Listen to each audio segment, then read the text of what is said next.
ಧಾರಾಕಾರ ಮಳೆಗೆ ಬೆಳಗಾವಿ ಹಾಲಾತ್ರಿ ಸೇತುವೆ ಮುಳುಗಡೆ. ಜಲಾವೃತಗೊಂಡ ಸೇತುವೆ ಮೇಲೆ ಥಾರ್ ಚಾಲಕನ ಹುಚ್ಚಾಟ.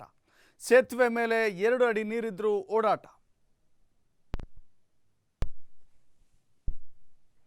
ಕೆಆರ್ಎಸ್ ಭರ್ತಿಗೆ ಕೇವಲ 4 ಅಡಿಯಷ್ಟೇ ಬಾಕಿ. ಡ್ಯಾಂ ಸುರಕ್ಷತೆಗಾಗಿ ಕಾವೇರಿ ನದಿಗೆ ನೀರು ಬಿಡುಗಡೆ.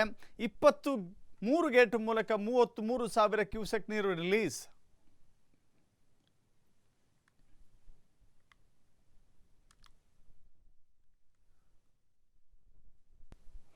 ಧಾರಾಕಾರ ಮಳೆಗೆ ಬೆಳಗಾವಿ ಹಾಲಾತ್ರಿ ಸೇತುವೆ ಮುಳುಗಡೆ.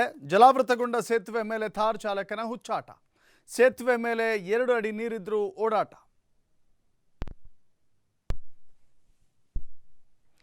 ಕೆಆರ್ಎಸ್ ಭರ್ತಿಗೆ ಕೇವಲ 4 ಅಡಿಯಷ್ಟೇ ಬಾಕಿ. ಡ್ಯಾಂ ಸುರಕ್ಷತೆಗಾಗಿ ಕಾವೇರಿ ನದಿಗೆ ನೀರು ಬಿಡುಗಡೆ. 23 ಗೇಟ್ ಮೂಲಕ 33,000 ಕ್ಯೂಸೆಕ್ ನೀರು ರಿಲೀಸ್.